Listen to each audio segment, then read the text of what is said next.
Mira.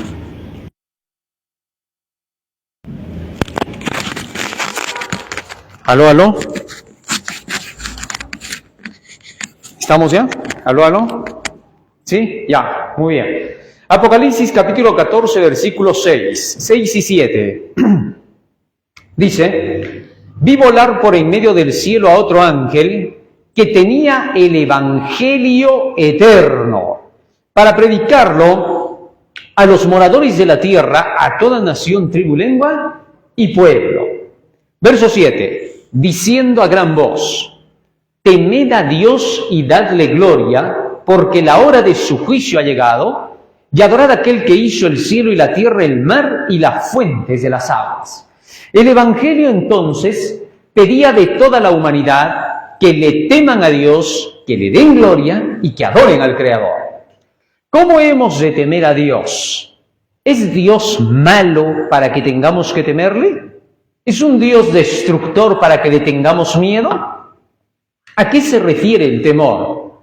Libro de Isaías capítulo 8, versículo 13. Fíjense de qué tipo de temor se está hablando y por qué. A Jehová de los ejércitos, a él santificad. Sea él vuestro temor y él sea vuestro miedo. O sea, estamos hablando de un temor de miedo, pero ¿miedo a Dios? ¿No dice que Dios es amor? ¿No dice que Dios, cuando vino hace 2000 años, curaba, sanaba? ¿Por qué entonces acá dice, a Jehová de los ejércitos, a él santificad, que él sea vuestro temor y que él sea vuestro miedo? Vamos a ver a qué temor se refiere y por qué miedo. ¿Miedo a qué finalmente? Libro de Jeremías, capítulo 2, verso 19. Jeremías, capítulo 2, verso 19. Dice el Señor, tu maldad te castigará y tus rebeldías te condenarán.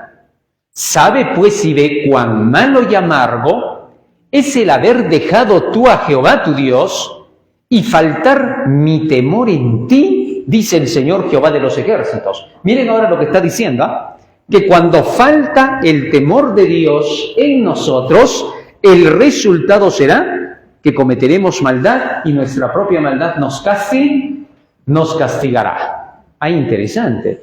O sea, aquí se entiende que el temor que vamos a tener hacia Dios es un temor de no seguir sus advertencias y entonces cometer maldad y recibir el justo pago por nuestros actos. Ya. Entonces, no es temor a la persona de Dios, sino ¿a qué? A sus advertencias. A través de su palabra, Dios nos da un sinfín de advertencias para que no nos vaya mal. Por eso en Proverbios 16, 6, fíjense lo que dice. Proverbios capítulo 16, verso 6. Con misericordia y verdad se corrige el pecado, y con el temor de Jehová los hombres se apartan del mal. ¿Para qué sirve, dice, el temor de Dios? Para apartarnos de ¿qué? Entonces es un temor de advertencia. Un padre le dice así a su hijo, hijito, no vayas a meter los deditos al enchufe, porque si metes los dedos en el enchufe te vas a electrocutar, te duele, te mata. Entonces el chiquito mira asustado. Y cuando quiere acercar los deditos al enchufe cuando el papá no está, los va acercando y los vuelve a jalar. ¿Por qué? Porque tiene ¿qué? Miedo. ¿Miedo a qué? ¿A su papá o al enchufe? Pero es el temor del papá el que hace que él le tema al enchufe. Así, la enseñanza del papá ha producido temor hacia lo malo. El temor lo apartó del mal. Pregunto entonces, ¿es bueno el temor? Sí. ¿Cuándo? Cuando el temor es hacia lo malo. A no tener que hacer lo incorrecto. De esa manera es como Dios, a través de todas las escrituras, desde el Génesis hasta el Apocalipsis, nos muestra con ejemplos de los patriarcas, de los profetas, de los apóstoles, del mismo Jesús, qué cosa hicieron bien y qué cosa hicieron mal. Cuando vemos que Abraham hizo algo malo y que por eso cosechó la desgracia, inmediatamente decimos, no hay que hacer eso, porque el resultado va a ser aquello. ¿Está claro? Entonces, el que se llena de la Biblia se está llenando ¿de qué? Del temor de Dios. Interesante.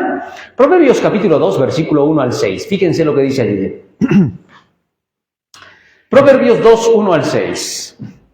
Hijo mío, si recibieres mis palabras y mis mandamientos guardares dentro de ti, es decir, si estudias, si lees mi Biblia, haciendo estar atento tu oído a la sabiduría, si inclinares tu corazón a la prudencia, verso 3, si clamares a la inteligencia y a la prudencia dieres tu voz, verso 4, si como a la plata la buscares y la escudriñares como a tesoros, escucha bien esto, entonces entenderás ¿qué cosa?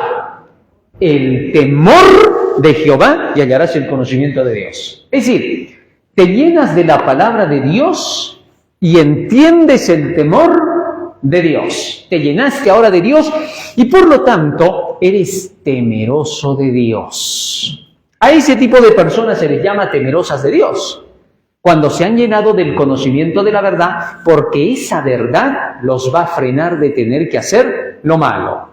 La verdad de Dios pronto se va a convertir en tu conciencia. Y cuando tu conciencia está santificada por las enseñanzas de Dios, entonces esa conciencia santificada producirá acciones santificadas. Proverbios capítulo 23, versículo 7. Fíjense lo que dice allí. Proverbios 23, 7. Porque cuál es su pensamiento en su corazón, tal es él. ¿Cuál es el pensamiento del hombre en su mente? Corazón es mente. Tal es él. Es decir, tus acciones están conducidas por tus pensamientos. Lo que tú piensas, eso es lo que haces. ¿Por qué? Nunca las acciones salen si primero no las has pensado hacer. ¿Correcto? Entonces tienes que tenerlas en tu mente. Cuando una persona realiza un acto bueno, es porque ha estado pensando, a ver, ¿cómo voy a ayudar a tal persona? ¿Qué voy a hacer por ella? Como está pensando, cuando se ve con esa persona, le dice, ¿sabes qué? Me gustaría poderte ayudar de esta manera. Así que la acción salió gracias al pensamiento. Entonces, si llenamos la cabeza de los pensamientos de Dios, de la palabra de Dios, las acciones se van a formar de acuerdo con esos pensamientos. Proverbios capítulo 19, verso 21. No te olvides que el libro de Proverbios fue escrito por el más sabio de la tierra, Salomón. Fíjate lo que dice ahora acá. Muchos pensamientos hay en el corazón del hombre, mas el consejo de Jehová permanecerá. Desde que hemos nacido, nos hemos llenado de varios pensamientos, y no necesariamente los positivos. Ya cuando éramos chiquitos hemos aprendido el egoísmo, a no querer compartir. Cuando hemos estado en el colegio hemos aprendido las palabras que a veces han hablado allí, y no todos los chicos hablan buenas palabras. Cuando hemos salido del colegio y hemos pasado a la universidad o al trabajo, hemos escuchado muchas cosas que en el mundo se hablan, hemos visto la televisión o muchas otras cosas que nos han dañado. Nos hemos llenado de las cosas comunes de la vida, de la mundanalidad. Y al llenarnos de eso, nuestra vida ha llegado a ser semejante a eso. Fíjense, por ejemplo, en esto. ¿Qué pasa cuando una mujer mira demasiadas novelas? ¿Cómo quiere que sea su vida? Como una novela. Mira que en la novela esté el galán, cómo trata a la actriz. ¿Y qué cosa le dice al esposo? Mira, ¿ves cómo trata ese hombre a esa mujer? Así me deberías de tratar. Y el hombre le dice, pero mujer, yo tengo que ir a trabajar. El galán de la televisión no trabaja en nada, él solamente está filmando. Y eso que tú estás viendo ahí no es real, es solamente la telenovela. No, tú deberías de ser un hombre así. De repente el pobre hombre está trabajando duro, se mata, viene sudoso, huele mal, por lo que está trayendo el dinero para la esposa. Pero la esposa lo quiere ver bien arregladito como el galán de la telenovela y reclama eso. ¿Por qué? Porque se ha llenado de una imaginación, no de la realidad. Y malogra así su felicidad. ¿Por qué? Porque está viviendo la novela. Eso es lo malo de tener que mirar algo y querer copiar. Los chicos, cuando están mirando muchas películas de karatecas, de los peleadores, ¿qué cosa hacen? Pateando las paredes, pintando por acá, por allá, porque lo que tú piensas, eso eres. Así que lo que se tiene que hacer, ¿qué cosa es? Cambiar los pensamientos hacia el lado correcto. ¿Y cómo podemos nosotros hacer eso? ¿Qué cosa dice el texto? Muchos pensamientos hay en el corazón del hombre, pero el consejo de Jehová es el que prevalece. Así que entonces, las enseñanzas de la palabra de Dios llegan a dominar a los pensamientos que tenemos, por más que sean de los pecados más terribles. ¿Saben por qué? Porque las palabras de Dios nos dan a nosotros razonamiento para darnos cuenta de lo que es bueno y de lo que es malo. Muy bien, hasta aquí. Ya hemos entendido que debemos temer a las advertencias de Dios, porque se van a cumplir. Ya hemos comprendido que leyendo la Biblia nos llenamos del temor de Dios, de las advertencias de Dios. Y ya hemos visto que esas advertencias forman nuestro carácter y nuestra personalidad, nuestras acciones. Ahora bien, ese temor de Dios, ¿cuántas veces al año debe de estar en nosotros? Deuteronomio capítulo 5, versículo 29. Deuteronomio 5, 29. ¿Quién diera que tuviesen tal corazón, que me temiesen y guardasen todos los días todos mis mandamientos, para que a ellos y a sus hijos les fuese bien para siempre? ¿Cada cuánto tiempo dice debemos de llenarnos del temor de Dios? Todos los días. El estudio de la Biblia para nosotros debe de ser nuestra vida. ¿Por qué? Porque todo lo que esté en ese libro forma nuestra vida, nuestra persona. Esa educación va a hacer posible que todo lo que hagamos termine siempre en bienestar. Por la ley que ya vimos de la causa y del efecto, de la acción y la reacción, de lo que siembras y lo que cosechas. Así que entonces la tarea nuestra será asegurarnos de que todos los días estamos leyendo la Biblia. Filipenses capítulo 2, versículo 12. Fíjense lo que dice el apóstol Pablo. 12 y 13. Por tanto, amados míos, como siempre habéis obedecido, no como en mi presencia solamente, sino mucho más ahora en mi ausencia, ocupaos en vuestra salvación, ¿cómo dice? Con temor y temblor. ¿Eso qué significa? Ocúpate de tu salvación estudiando la Biblia todos los días, llenándote del temor de Dios todos los días. Y cuando hagas eso, verás que tus acciones de todos los días están listas como para entrar en el cielo. Fíjense en esto. Si un cristiano está haciendo todos los días lo que Dios le enseña, se está dejando guiar por Dios cada día, y Cristo viniera hoy, ¿qué le diría a ese cristiano? ¿Te vas al infierno? No, si no, vámonos al cielo. ¿Por qué? Porque cada día está siguiendo las instrucciones de Dios. Ha aprendido a caminar con Dios. Los que han caminado con Dios durante toda su vida han sido temerosos de Dios y por lo tanto tienen acceso al árbol de la vida, a la vida eterna. Muy bien. Conclusión hasta aquí. Deuteronomio capítulo 6, versículo 2. ¿Qué es entonces para nosotros el temor? Para que temas a Jehová tu Dios guardando todos sus estatutos y sus mandamientos que yo te mando. Entonces el temor de Dios termina siendo, ¿guardar qué cosa? Sus mandamientos. Fíjate cómo. Cuando nosotros por el temor de Dios nos alejamos del mal, el resultado es que nos acercamos a qué lado? Al lado del bien. Y terminamos haciendo lo correcto.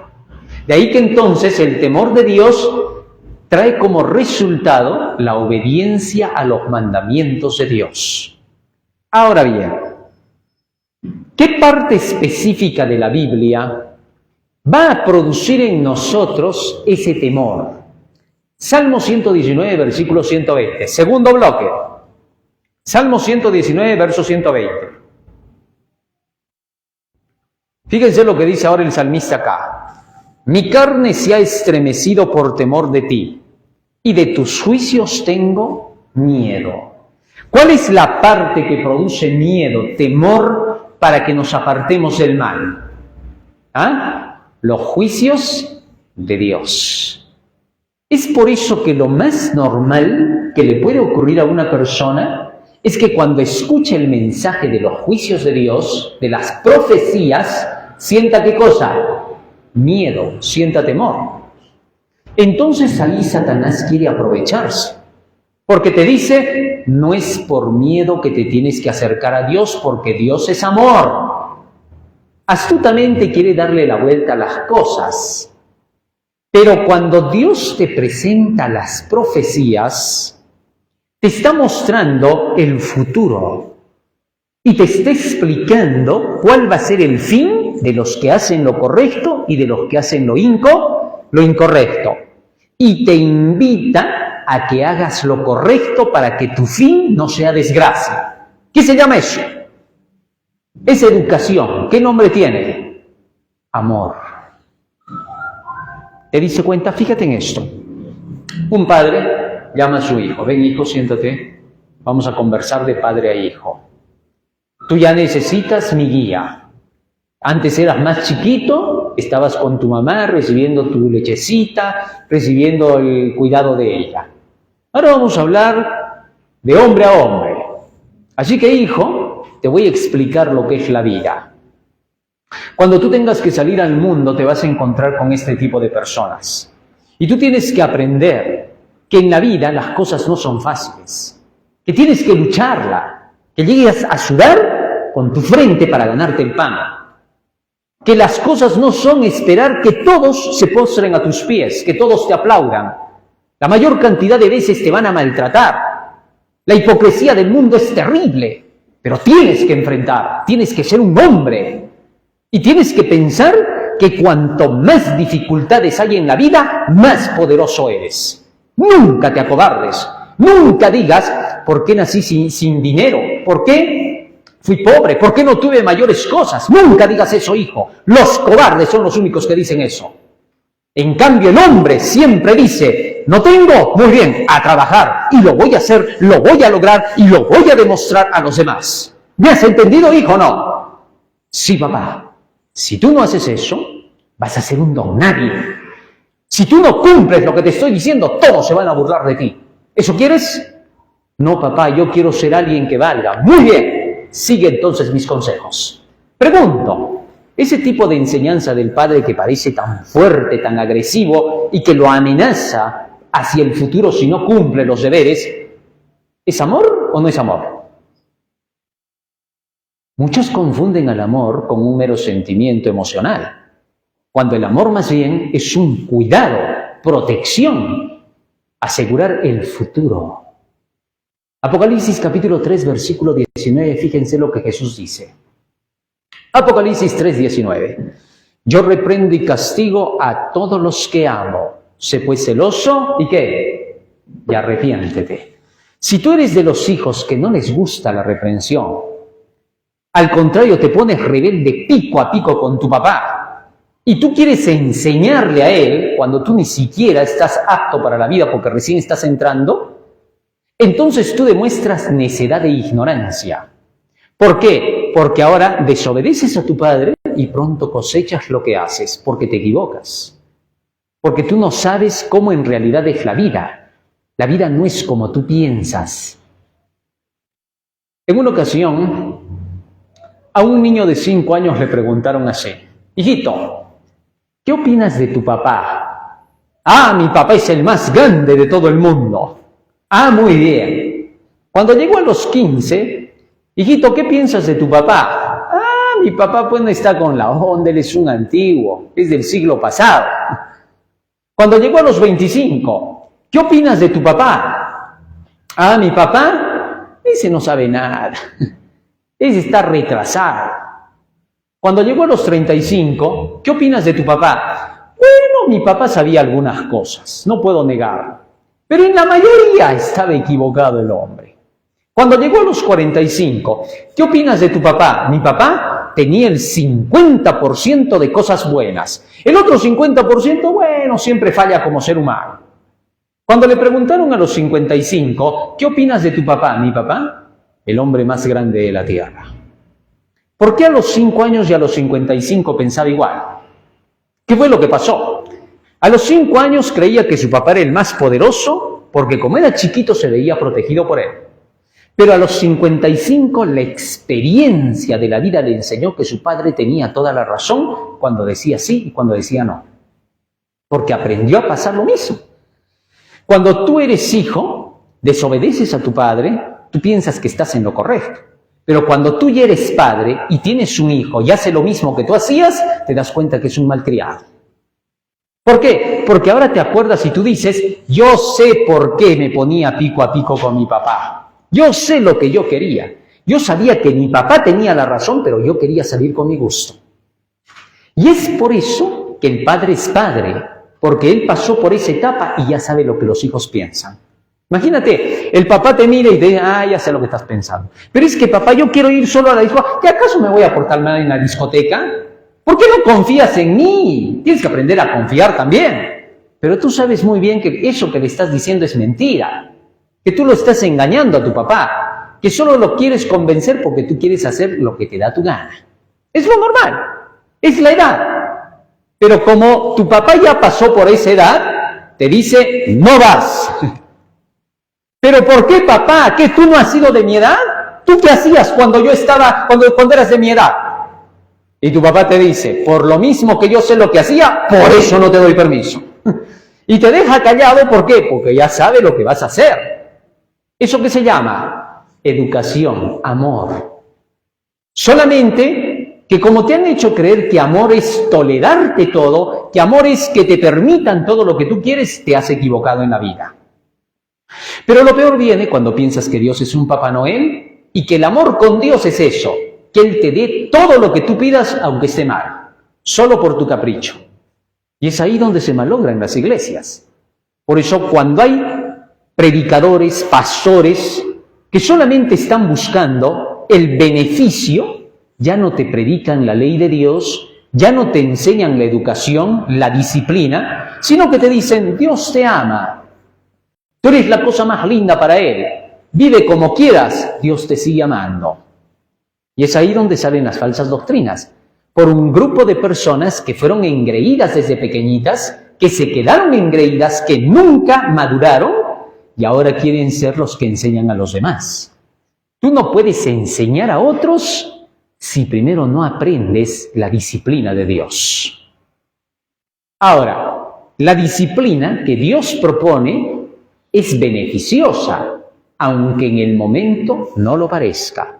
Hebreos capítulo 12, versículos 5 al 7. Fíjense lo que dice aquí. Por eso tenemos que aprender lo que es la formación de la personalidad. Si tú no tienes una personalidad definida, no triunfas en la vida, es por gusto. Todos se pasan por encima de ti, o todos te utilizan, o tú te vuelves un tirano. Así de sencillo. ¿Ya habéis ya olvidado la exhortación que como a hijos se os dirige? Diciendo, hijo mío, no menosprecies la disciplina del Señor, ni desmayes cuando eres reprendido por Él. Verso 6, porque el Señor al que ama, disciplina y azota a todo el que recibe por hijo. Fíjense lo que está diciendo. Verso 7, si soportáis la disciplina, Dios os trata como a hijos, porque ¿qué hijo es aquel a quien el Padre no disciplina? Verso 8, pero si se os deja sin disciplina, de la cual todos han sido participantes, entonces sois bastardos y no hijos. Interesante lo que dice Pablo, ¿no? Algunas palabras fuertes. Bastardo. ¿Qué significa bastardo? Sin padre, ¿no? Dice, no conoces a tu padre. ¿Quién es tu padre? No tengo padre. Bastardo, ¿no? Entonces acá dice Pablo, fíjate en esto. Si tú no recibes la disciplina en tu casa de parte de tu padre, ¿quién te la va a dar? Entonces eres un bastardo, ya no eres un hijo. Déjate disciplinar por tu papá. Puede ser que al principio no te guste. ¿Alguna vez su papá les ha dado un chicotazo? ¿Qué han sentido cuando les da el chicotazo? ¡Ah, papito, qué lindo! ¡Otro, por favor! ¡No! ¿Qué hacen? Bajan la cabeza, lo miran a su papá. Mi papá es malo. Y te vas hasta la esquina y no hablas con nadie. O sea, te molestaste todavía, ¿no? Pero cuando pasan los años y maduras, ¿sabes qué cosa dices? Esa vez que mi papá me dio el chicotazo, ¿no? Ese fue el mejor día de mi vida. Gracias a eso, hoy soy lo que soy. Ahora soy un trabajador noble. Pero en el momento que te cayó el chicotazo no pensabas así. Fíjense lo que dice ahora el versículo 11. Hebreos 12:11. Es verdad que ninguna disciplina al presente parece ser causa de gozo, sino de tristeza. Pero después da fruto apacible de justicia a los que en ella han sido ejercidos. ¿Te das cuenta? El chicote solamente va a traer sus buenos resultados al pasar el tiempo. Cuando tú aprendas a darte cuenta de que cuando tu papá te frenó con un chicote, fue el momento en que frenó tus malas acciones para toda tu vida. A veces el chicote solo se utilizará una vez en toda la historia de tu vida y no necesitarás más. Pero a veces pasa de un chicote a 2, a 3 y a 4. ¿Es por qué? Porque no funcionaste bien. Y no es que Dios quiere que te anden chicoteando, porque para eso está la boca, para poder hablar. Pero cuando tú ya no haces caso a la forma en que te hablan, el papá te da un chicotazo. Y en el libro de Proverbios dice, la vara no va a matar al niño, corrígelo. ¿Correcto?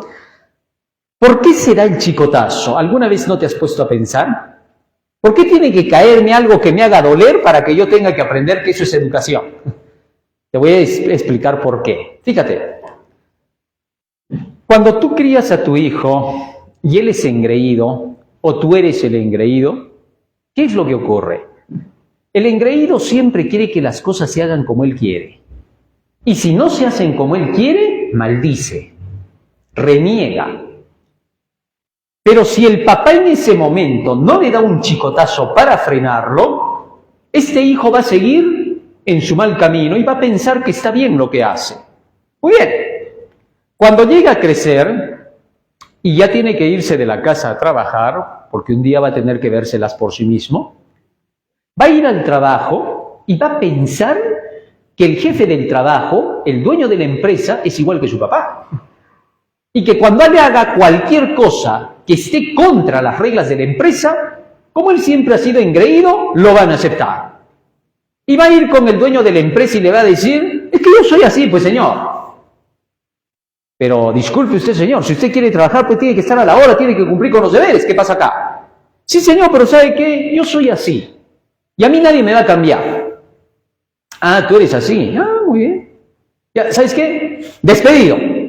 Pero señor, no me puede despedir. Yo soy así, pues.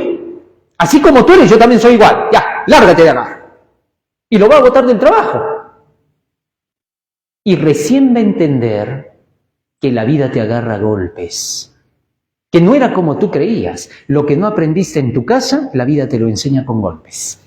¿Te diste cuenta? Por eso, antes de que la vida te golpee, tu padre, ¿qué hace? Es el primero en darte el golpe. Para enseñarte que tu mala acción hace doler. Hay educación en la disciplina. El chicote no es dar porque estás renegando con tu hijo y donde le caiga. No. El chicote es para que tu hijo comprenda que la mala acción trae dolor. ¿Comprendiste? Entonces, cada vez que lo vas a chicotear, si te va a tener que hacerlo, le vas a decir, hijo, si tú te portaras bien, esto no pasaría. Así que es tu acción la que va a producir, no es mi cólera, para que aprendas que cada vez que te equivoques te va a doler. Así que le va a doler, va a llorar, pero va a aprender la gran lección. Ahora ya, cuando el niño no está funcionando, cuando tú le hablas, hijito, no hagas eso, ya debería de hacer caso, porque tiene un cerebro sano. Pero si no funciona, a la primera que tú le dices es porque allí adentro algo no está andando bien. Entonces está pasando, voy a ilustrarlo. Cuando hay dos cables de corriente que se están separando, se apaga la luz, ¿no? Y de rato en rato vuelven a juntarse, ¡pum!, titiga. Prende y apaga. ¿Qué hay que hacer? Juntar a los cables, pegarlos bien y la luz va a estar constante. Igual pasa en el cerebro. Por eso, A veces el niño va a necesitar, hijito, haz esto, y él sigue con lo suyo. Hijito, haz esto, sigue con lo... ¡Hijo! ¿Y recién qué cosa hace? ¿Qué pasó con los cables? Se pegaron. Pero a veces no va a hacer caso ni al grito. Entonces vas a acercarte, ¡flash! Y recién los cables, ¿qué? Se van a unir. Y al unirse los cables, va a reaccionar. ¿Para qué fue el chicotazo? Para juntar, ¿qué?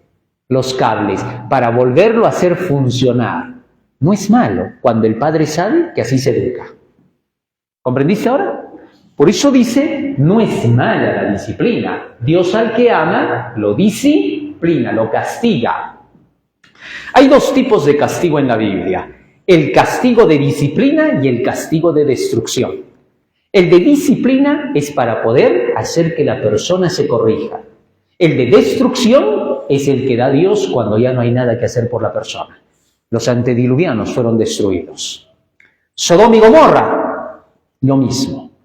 Cada vez que ya el hombre no tiene solución, ya no queda otro camino que la destrucción. Pero para llegar hasta ese punto tiene que pasar por un proceso. Y mientras tiene que llegar a este proceso, todavía la persona puede ser educada. ¿Me dejé entender hasta aquí? Ese es el temor de Dios. Ahora bien, dice que cuando tú eres corregido, ¿qué te produce?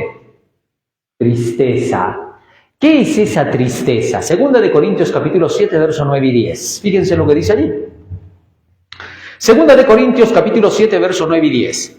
Ahora me gozo, dice Pablo, no porque hayáis sido entristecidos, contristados, sino porque fuisteis entristecidos para arrepentimiento, porque habéis sido entristecidos según Dios, para que ninguna pérdida padecieseis por nuestra parte. ¿Para qué dice que es la tristeza que Dios produce? Para arrepentirse. Verso 10. Porque la tristeza que es según Dios produce arrepentimiento para salvación, de que no hay que arrepentirse, pero la tristeza del mundo produce ¿qué cosa? Muerte. Ahora fíjense, cuando una persona es reprendida, inmediatamente se entristece, se oprime, se siente mal. No le gustó lo que pasó. En la iglesia pasa lo mismo. Cuando tenemos que predicar, a veces el predicador habla fuerte y el corazón rebelde se pone duro y dice, a mí no me tienen que hablar así. A mí se me habla con más educación. Es decir, tanto se ha mezclado con las ideas del mundo que piensa que la iglesia es igual, ¿no? Fíjate, en el mundo tú tienes que hablar de una manera suavecita, muy bien, porque respetos guardan respetos. Tú no vas a ir a gritar a la otra persona cuando la otra persona no te ha hecho nada. Entonces tú entras, compras, buenos días señor, ¿cómo está? ¿Qué tal? Pero si tú quieres ir a gritar, a largar de frente, entonces te van a atacar, porque se van a sentir atacados. Muy bien. En el mundo, así conversamos todos porque es conversación. Pero cuando venimos a la iglesia, a veces el predicador habla de tal manera que llega a penetrar hasta los tuétanos lo que dice y el corazón se hiere. Y dicen, muy duro predica ese mensajero. No puedo escuchar yo eso así. Así no es la predicación. Pero se están equivocando. Ellos están queriendo que en la predicación Dios hable como ellos quieren. Pero Dios no va a hablar así. Dios va a hablar de acuerdo con la necesidad del corazón. Cuando Jesús estuvo en la tierra hace 2000 años, había ocasiones en que venía un enfermo, se acercaba y le decía, Señor, si quieres puedes limpiarme. Y Jesús le decía, quiero, sé limpio. Pero en otras ocasiones le traían un endemoniado. E inmediatamente Jesús, ¡sal de él! Era distinta la forma de actuar. Porque a los demonios se les tiene que hablar con fuerza, con toda la autoridad del cielo. Mientras que a una enfermedad se le dice con cuidado al paciente para que no se sienta dolido. O sea, son cosas distintas. Asimismo, en la iglesia, cuando damos educación y vamos explicando texto a texto, hacemos razonar a la gente. Pero cuando hay que llamar su atención para que salga del mundo, y comprenda que su alma se está perdiendo, le hablamos con fuerza. Y es ahí donde Satanás se pone fuerte porque no quiere salir de la persona. En una ocasión Jesús tenía que sacar a un demonio de un niño, que su padre lo trajo. Y entonces el rato que le quiso sacar al demonio y le dijo, sal de él, lo lanzó contra el fuego y contra el agua. Lo quiso matar. Y de pronto quedó tendido en el piso. Y la Biblia dice que todos los que estaban alrededor dijeron, está muerto el chico. Y Jesús se acercó, lo tomó de la mano y lo levantó. Cuando predicamos así con fuerza, hay ocasiones en que el mal espíritu que está en el hombre va a hacer que reaccione y que diga, yo no quiero escuchar eso. Eso es muy fuerte. Así no puede ser la predicación. ¿Pero saben por qué es eso? No es la persona la que está hablando. Es el demonio que la está poseyendo. Y se rehúsa a recibir el evangelio. Y llega un punto en que cuando termina el predicador de hablar, ese demonio que está en la persona pasa por el lado del predicador. ¡Feliz sábado! El demonio habla. Pero la persona está permitiéndolo. No ha dejado que se lo saquen. ¿Se dan cuenta?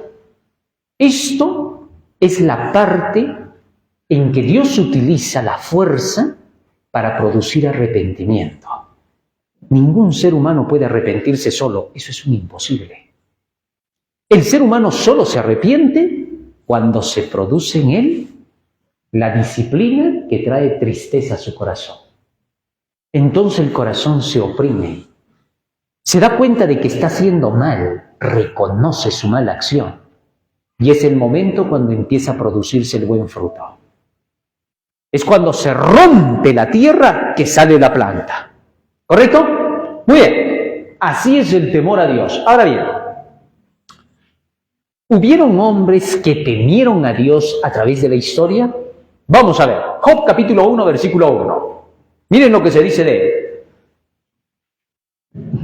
Hubo en tierra de Uz un varón llamado Job, y era este hombre perfecto y recto, temeroso de Dios y apartado del mal. ¿Cómo era, dice Job?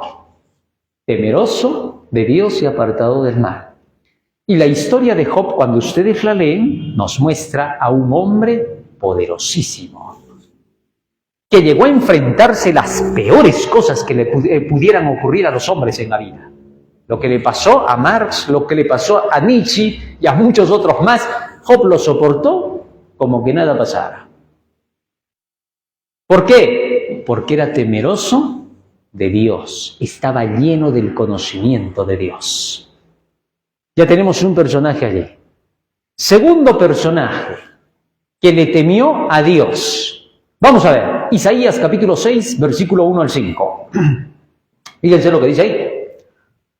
En el año que murió el rey Usías, vi yo al Señor sentado sobre un trono alto. Está contando Isaías, que en el año en que murió el rey Usías, él vio en visión al Señor sobre un trono alto y sublime, y sus faldas llenaban el templo. Por encima de él había serafines, cada uno tenía 6 alas. Con 2 cubrían sus rostros, con 2 cubrían sus pies, con 2 volaba. Estaba viendo toda la gloria de Dios. ¿Y qué le pasó? Verso 4. Y el uno al otro daba voces diciendo, Santo, Santo, Santo, Jehová de los ejércitos, toda la tierra está llena de su gloria. Y los quiciales de las puertas se estremecieron con la voz del que clamaba, y la casa se llenó de humo. Entonces dije, ¡ay de mí, que soy muerto! Porque siendo hombre inmundo de labios y habitando en medio de pueblo que tiene labios inmundos, han visto mis ojos al Rey Jehová de los ejércitos. Cuando Isaías vio la gloria de Dios, se llenó de terror. ¿Y qué cosa dijo? ¡Ay de mí, que soy qué! De esta no paso. Pero inmediatamente ese temor le produjo confesión y arrepentimiento. Porque ¿qué dijo? Siendo hombre de labios, inmundos han visto mis ojos al Rey. Eso quiere decir que cuando se te presenta la gloria de Dios, las profecías, el temor que se te presenta te produce arrepentimiento y hace que quieras frenar de las malas acciones de tu vida y digas, el juicio ya viene, el fin del mundo, y ahora no estoy preparado. Ese temor te hace frenar en tu vida de pecado para que comiences a pensar en un cambio. Y fíjate, son los grandes hombres de Dios los que temieron a Dios. Estos nunca fueron orgullosos. Nunca dijeron, ¿cómo yo le voy a temer a Dios? Dios es amor, así que yo no tengo por qué temerle. Él es mi amigo. Como por ahí decía un hombre, ¿no? Un hermano me lo encontré un día, me dijo, mira hermano, yo más bien eso de profecías no voy a escucharte. ¿Por qué? Yo sigo a Dios por amor, no por miedo. Porque Dios es mi amigo. Tan amigos somos con Dios que yo le digo, hola flaco, ¿cómo estás? Y yo lo miré y le dije, ¿y usted ha visto algún profeta que haya tratado así a Dios? ¿Usted ha visto a Jesús hablando con su Padre así? Bueno, la verdad, no. ¿Y dónde ha aprendido usted a ser tan malcriado al referirse a Dios? Bueno, es que a mí me han enseñado que así es, que Dios es mi amigo. Dios es tu amigo, pero es Dios. A un amigo, ¿cómo lo vas a tratar así? Y todavía sí es tu Dios. Este tenía una mala idea de Dios. Le habían predicado mentiras.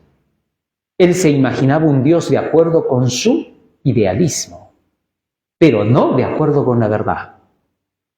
Hay peligro en quitar el respeto, la reverencia y el temor a Dios.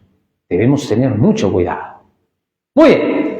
Ahora, así como hemos visto personajes que temieron a Dios, y podríamos mencionar a muchos más, ¿no? Moisés, cuando temió a Dios, dice, y se agachó, ¿no?, ante la presencia de Dios.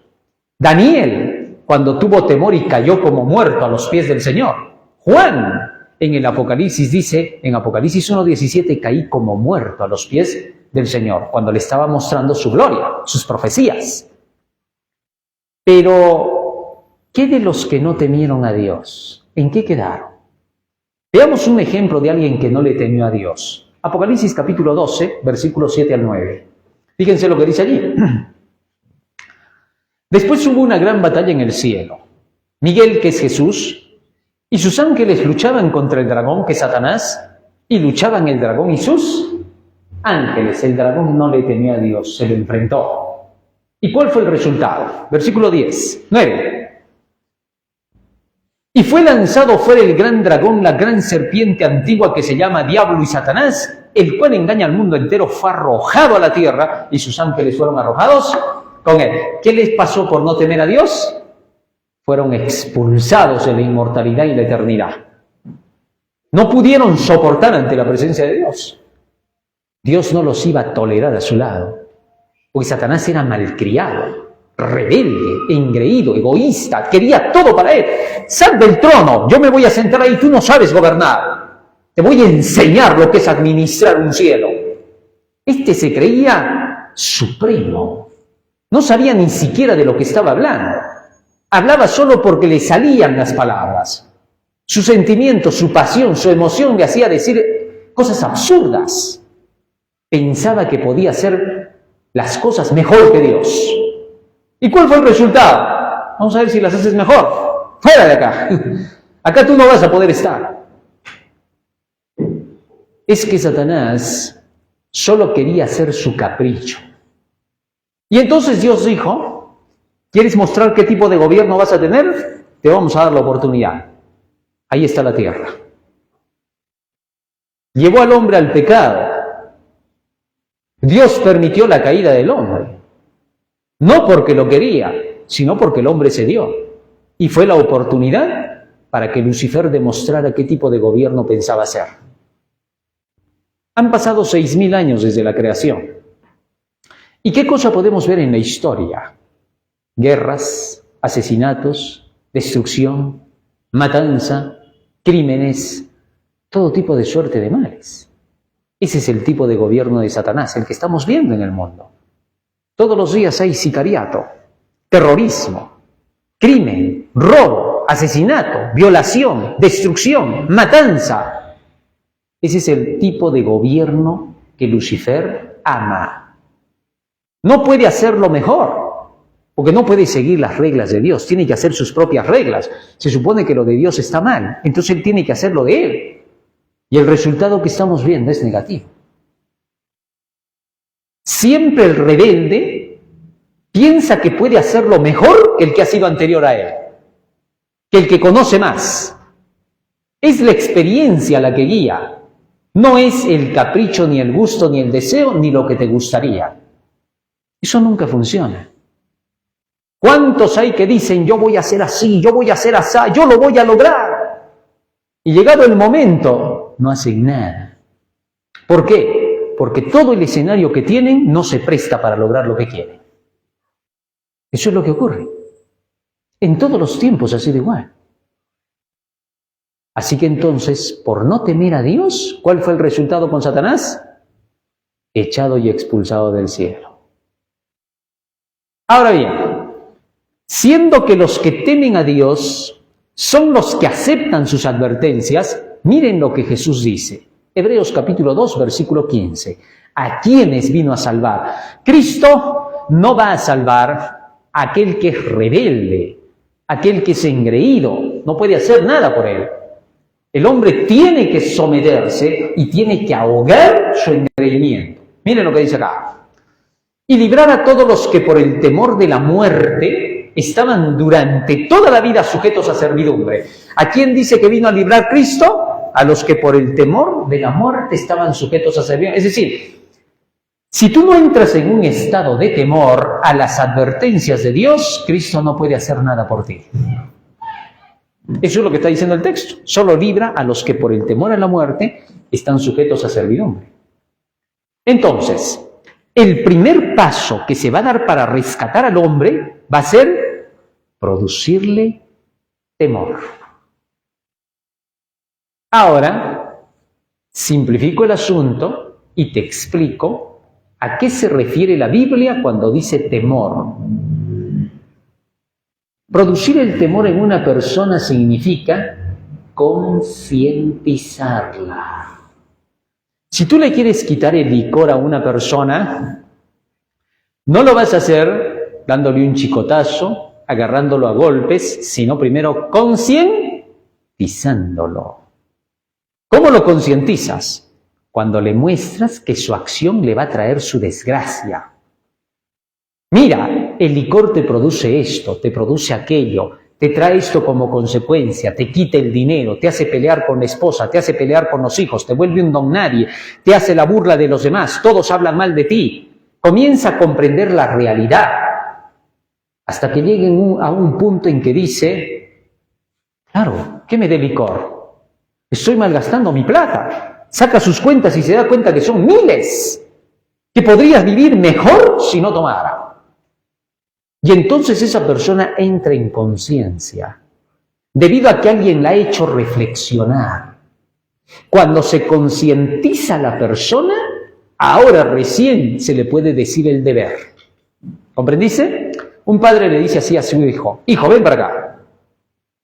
Mira, te has sacado 0,5. Tú decides. Tú me vuelves a traer un 0,5, sales del colegio a trabajar. Y te vas a ganar el pan con el sudor de la frente. Porque yo no voy a estar pagándote la plata al colegio para que tú vengas y me traigas un 0,5. Y solo porque te la pasas jugando, divirtiéndote. Tú decides de una vez, ¿quieres estudiar o te vas a trabajar? Y vas a traer la plata para la casa. No, papá, es que yo todavía no puedo trabajar, no sé cómo empezaría. Bueno, entonces, estudia pues. Te voy a dar una oportunidad más. Quiero que el próximo mes me traigas una buena nota. Porque si no, te voy avisando, vas a ser un don nadie. Vas a salir al mundo, no vas a saber sumar, restar, multiplicar, dividir. ¿Cómo vas a ir a comprar? ¿Cómo vas a vender? No vas a poder trabajar en nada. Vas a morirte. Y como no vas a quererte morir, te vas a convertir en un delincuente. ¿Eso quieres? Y que luego la policía te lleve a la cárcel y ahí te la pases, donde te van a maltratar, te van a tratar de lo peor. ¿Eso quieres? Y se queda mirando el chico a su papá y se pone a pensar. Y pronto se da cuenta que lo que el papá le está diciendo es una realidad. Esas palabras del padre lo están haciendo reflexionar, concientizar. Entonces ahora, la concientización produce su fruto. Y el chico va al colegio, comienza a estudiar, mejora y trae una nota elevada. Así es el temor de Dios. Veamos un último ejemplo de un hombre que temió a Dios y de ahí vamos a sacar la conclusión de cómo hemos de temerle a Dios nosotros. Génesis capítulo 22, versículo 1 al 5. Fíjense lo que dice acá. Aconteció después de estas cosas que probó Dios a Abraham y le dijo, Abraham, y él respondió, heme aquí. ¿Qué cosa dice que hizo Dios? Lo probó. ¿Para qué prueba Dios? Para aumentar la fe, ¿no? A ver, vamos a ver en qué medida estás, Abraham. Te vamos a aumentar la fe porque te voy a hacer más poderoso que antes. Eso se llama prueba. Las pruebas son parte de la vida cristiana porque son las que te hacen poderoso, fuerte, dominante. Llegas a triunfar. Y le dijo, toma ahora tu hijo, tu único Isaac. ¿Cuántos hijos tenía Abraham hasta ahí? Uno. Porque el anterior no era su hijo solo con su esposa, sino con el adulterio con Agar. ¿Correcto? Dios no estaba de acuerdo con ese hijo. Pero este único era el que tuvo con Sara, como Dios quería y como él quería. Hablemos solo de él, que en otro momento explicaremos lo demás. Toma ahora tu hijo, tu único, Isaac a quien amas, y vete a tierra de Moriah y ofrécelo allí, en holocausto sobre uno de los montes que yo te diré. ¿Qué cosa? ¿Qué le ordenó Dios a Abraham? Anda, mata a tu hijo, sacrifícalo, preséntalo en holocausto, quémalo. Bueno, cuando Abraham escuchó esto, para comenzar, ¿es la voz de Dios o es la del diablo? Pero Abraham se había acostumbrado a conocer la voz de Dios. Sabía que no estaba equivocado, que era Dios el que le estaba hablando. Y entonces, ¿qué hace Abraham? Versículo 2, 3. Y Abraham se levantó muy de mañana y enalbardó su asno y tomó consigo 2 siervos suyos y a Isaac su hijo. Y cortó leña para el holocausto y se levantó y fue al lugar que Dios le dijo. Ahora bien, fíjate en esto. Abraham era tan temeroso de Dios que no pensaba ofender a Dios. No pensaba desobedecerle. Y no fue a decirle a Sara, Sara, ¿sabes qué? Dios me ha dicho que llevemos a nuestro hijo para sacrificarlo. Porque sabía muy bien que si le decía eso a Sara, ¿qué le iba a decir Sara a él? ¿Estás loco? ¿Te ha chocado la edad? Oye, ¿qué tienes? ¿Cómo vas a matar a nuestro hijo? ¿No ves que es el único que tenemos? Y que lo he tenido de 75 años y tú de 99 y que ya no tenemos más esperanza. Y que encima yo era estéril. ¿Qué tienes? ¿Estás loco? Mátate tú que ya estás viejo. De hecho, Sara no lo soltaba. Por eso Abraham ni siquiera intentó pedirle permiso a ella. Se fue temprano y se llevó a su hijo. Cuando Sara se levantó, ¿dónde están? Se han ido. ¿A dónde han ido? A ofrecer sacrificio a Jehová. Allá que vayan, porque sabía y conocía que Abraham era hombre temeroso de Dios. Así que entonces se fueron el camino. 3 días. Sigamos avanzando. Al tercer día, ¿cuántos días? Miren, 3 días y Dios no se comunicó con Abraham. Abraham tenía que seguir creyendo lo que Dios le había dicho. Ahora pudo desanimarse al segundo día. ¿A dónde estoy yendo como un loco? Si a Dios no me habla nada. ¿Qué tal no ha sido Dios otra vez? Satanás lo estaba tentando. Pero caminó y llegó hasta el tercer día. ¿Y qué pasó? Sigan leyendo. Al tercer día, Abraham alzó sus ojos y vio el lugar de lejos, es decir, el monte Moriah. ¿Y qué pasó? Entonces dijo Abraham a sus siervos, esperad aquí con el asno, y yo y el muchacho iremos hasta allí y adoraremos y volveremos a vosotros. Muy bien.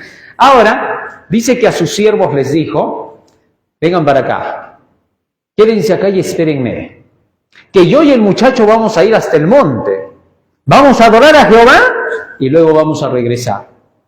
Ahora, Abraham estaba mintiendo porque él sabía que llegaban al monte, mataba a su hijo y él solito iba a regresar. Sin embargo, él dijo, regresaremos. No estaba mintiendo. Hebreos capítulo 11, versículo 17. Fíjense lo que dice allí. Hebreos 11, 17. Por la fe Abraham, cuando fue probado, ofreció a Isaac. Y el que había recibido las promesas ofrecía a su unigénito. habiéndosele dicho: en Isaac te será llamada descendencia. Verso 19. Pensando que Dios es poderoso para levantar aún de entre los muertos, de donde en sentido figurado también le volvió a residir. Así que entonces, cuando Abraham dijo volveremos, él sabía que Dios se lo devolvería, porque le dio diciendo un año antes: en Isaac te será llamada descendencia, de ese hijo te van a salir miles. Así que entonces Abraham llevó a su hijo pensando en eso: si yo mato a mi hijo, algo hará Dios que me lo devuelve y regresaré con él. Por eso les dijo eso a los sirvientes. Así que entonces comenzaron a ascender. Sigamos leyendo. Fíjense lo que sigue diciendo acá. Génesis capítulo 22, continuamos. Entonces dijo Abraham a sus siervos: esperad aquí con el asno, yo y el muchacho iremos hasta allí y adoraremos y volveremos a vosotros. Verso 6. Y tomó Abraham la leña del holocausto y la puso sobre Isaac su hijo, y él tomó en su mano el fuego y el cuchillo, y fueron ambos juntos. Entonces habló Isaac a Abraham su padre y le dijo: Padre mío. Y él respondió: heme aquí mi hijo. Y él dijo: he aquí el fuego, la leña, mas ¿dónde está el cordero para el holocausto? Bueno, ahora el chico hábil, ¿no? Ya tenía 18 años. Papá, creo que se nos ha olvidado algo, ¿no? Por no decirle se te ha olvidado, ¿no? Se nos ha olvidado, ¿qué? Mira, está la leña, está el fuego. ¿Y el sacrificio? Ahora Abraham no le podía decir eres tú, porque podían suceder dos cosas. Que Isaac le diga: ¿qué? ¿Estás loco tú? Mira, papá, te voy a explicar las cosas, ¿ya? ¿Cuántos hijos tienes aparte de mí? Bueno, tú eres mi hijo único. Claro, porque Ismael es mi hermanastro. Así que no lo cuentes, ¿ah? Bueno, sí, claro, hijo. Ya, ahora te voy a decir una cosa. Mira, soy hijo único. ¿Cuántos millones tienes tú? Y era multimillonario Abraham. Es más, ¿te has dado cuenta que como soy tu hijo y tú eres rico, todas las chicas están puestas en mí? ¿Sí? Fácil. Así que, déjate de cosas, papá. ¿Quieres un holocausto? Mátate. Si quieres te ayudo. 2. Pudo haber reaccionado Isaac diciéndole: ¿qué? ¿Yo el holocausto? ¿Sabes qué? Hasta acá nomás. 3 días de camino de regreso a su casa.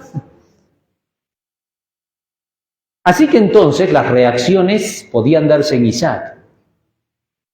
Que el asunto le chocara. ¿Y Abraham qué le respondió? Fíjense lo que le dijo. Inteligente Abraham. Verso 8.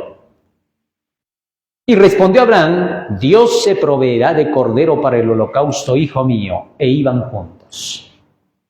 Ahora Abraham no estaba respondiendo por encubrir. Le estaba dando una respuesta correcta, pero que Isaac no la iba a entender. Dios se proveerá de cordero, hijo mío. Dios pondrá el cordero. Ahora Isaac tenía que creer. Y continuó con su padre. ¿Por qué le creyó? Porque conocía que su padre era temeroso de Dios. Y el asunto no quedó ahí. ¿Qué pasó? Verso 10. Verso 9. Y cuando llegaron al lugar que Dios le había dicho, edificó allí Abraham un altar y compuso la leña y ató a Isaac su hijo y lo puso en el altar sobre la leña. Ahora bien, Isaac tenía 18 años. Ya no era un pequeñito, un bebé ni un niño, como a veces lo pintan en las escenas de las películas. Ya era un joven. Muy bien, él pudo retirarse de la escena y no permitir que su padre lo amarrara. Para que tuviese que estar amarrado Isaac, tuvo que haber permitido él que lo ataran.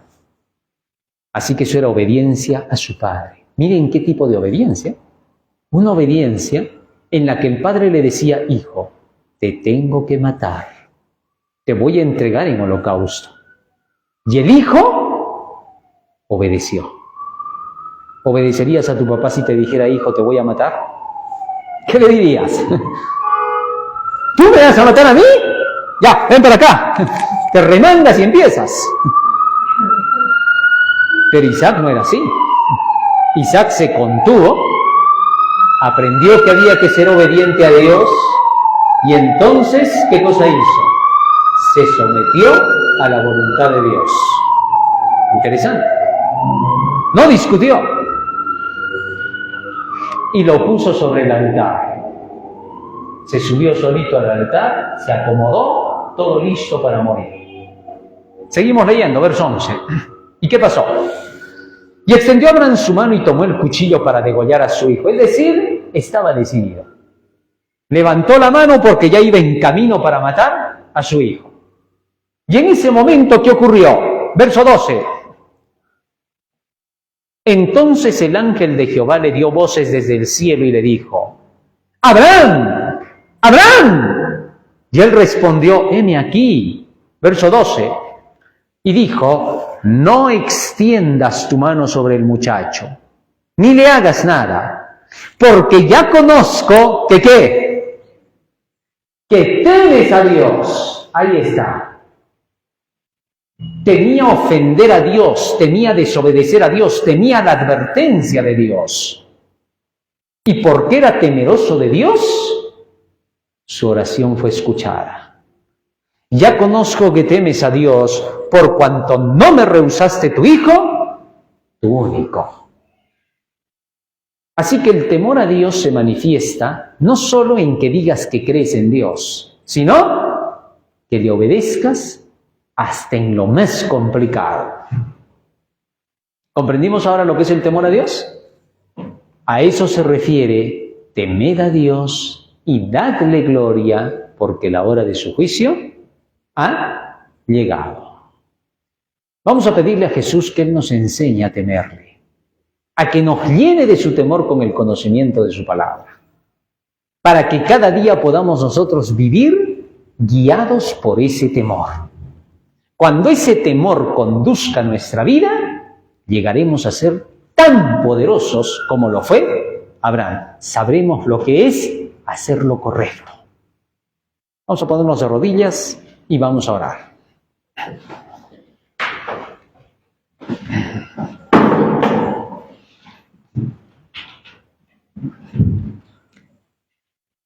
Bondadoso Padre que moras en los cielos, estamos agradecidos a ti por las dulces verdades que nos das a través de tu santa palabra. Gracias, Señor, por estas maravillosas explicaciones que tú nos haces llegar. Gracias por haber dejado estas ilustraciones en tu santo libro, que nos pueden conducir, Señor, con seguridad al camino correcto de la vida eterna.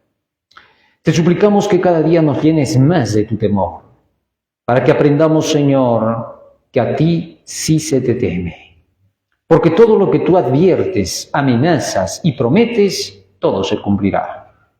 Y por esa razón queremos que tú tomes la guía de nuestra vida a través de tus enseñanzas, para que cada día, Señor, podamos manifestar que tenemos temor a todo lo que tú nos enseñas y que queremos hacer tu voluntad para que tú seas glorificado y reconocido como el único Dios verdadero.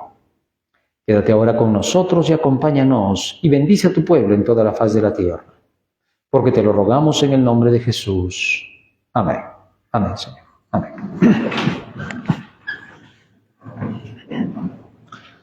Muy bien. En el siguiente tema vamos a continuar con el tema del amor, porque el temor y el amor siempre están relacionados. Así que prepárense, porque en el próximo sábado vamos a continuar con toda la secuencia de lo que es el mensaje de los tres ángeles. Ese mensaje de los tres ángeles es el único mensaje que va a transformar, preparar para el reino celestial. Así que vamos a quedar ahí, y a nuestros hermanos que están allí detrás de cámaras, no se retiren de la sintonía, que en breves momentos ya estamos de regreso. Amén.